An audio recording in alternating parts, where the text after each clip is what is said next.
Canto 9. The poets are waiting for divine assistance at the gate of Dis. Unnerved by Virgil's anxiety, Dante asks him if he knows the way through hell. Virgil reassures him. Three Furies appear at the tower, shrieking and tearing their breasts and invoking Medusa. Dante shields his gaze to avoid being turned to stone. An angel makes a dramatic entrance before opening the gate. The sarcophagi of the groaning heretics burn beyond. That hue which cowardice brought out on me, beholding my conductor backward turn, sooner repressed within him his new colour. He stopped attentive, like a man who listens, because the eye could not conduct him far through the black air, and through the heavy fog.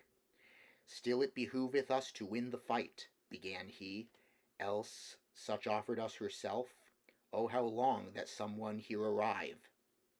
Well I perceived, as soon as the beginning he covered up with what came afterward, that they were words quite different from the first, but none the less his saying gave me fear, because I carried out the broken phrase, perhaps to a worse meaning than he had. Into the bottom of the doleful conch doth any air descend from the first grade, which for its pain has only hope cut off? This question put I, and he answered me, Seldom it comes to pass that one of us maketh the journey upon which I go. True it is, once before I here below was conjured by that pitiless Erectho, who summoned back the shades unto their bodies. Naked of me short while the flesh had been, before within that wall she made me enter, to bring a spirit from the circle of Judas, that is the lowest region and the darkest, and farthest from the heaven which circles all. Well, I know the way. Therefore be reassured. This fen, with a prodigious stench, which a prodigious stench exhales, encompasses about the city dolent, where now we cannot enter without anger. And more he said, but not in mind I have it, because mine eye had altogether drawn me towards the high tower with the red flaming summit, where in a moment I saw swift uprisen the three infernal furies stained with blood, who had the limbs of women and their mien, and with the greenest hydras were begirt.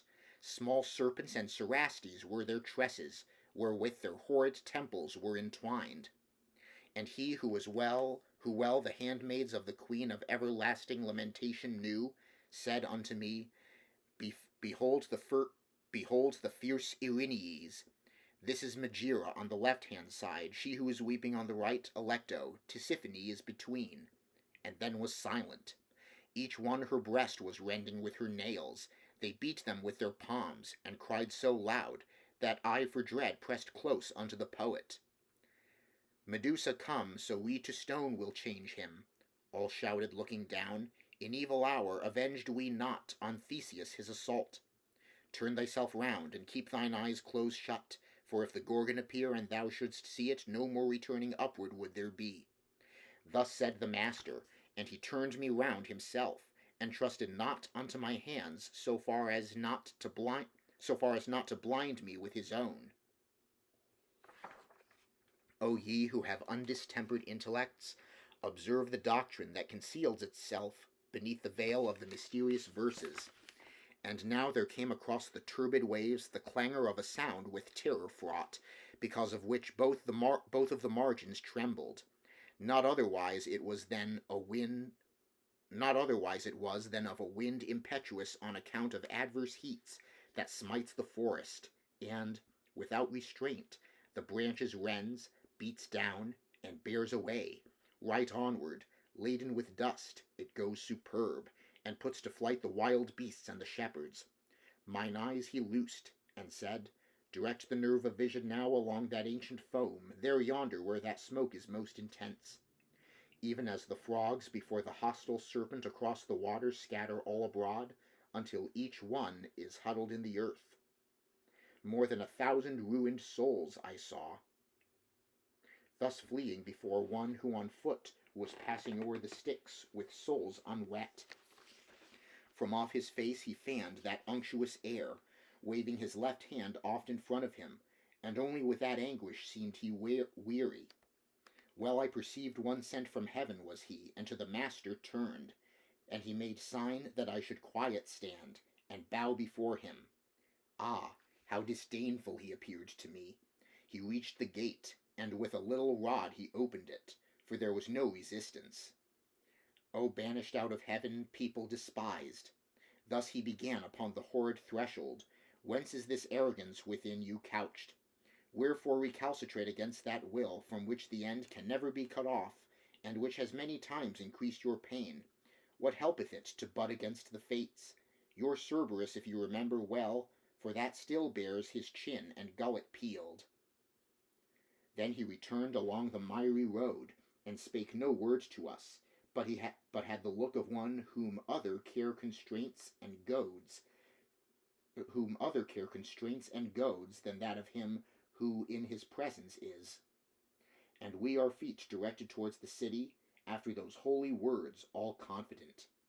Within we entered without any contest, and I, who inclination had to see what the condition such a fortress holds, soon I was within, cast round mine eye, and see on every hand an ample plain, full of distress and torment terrible, even as at Arles, where stagnant grows the Rhone, even as at Pola near to the Quarnaro, that shuts in Italy and bathes its borders, the sepulchres make all the place uneven.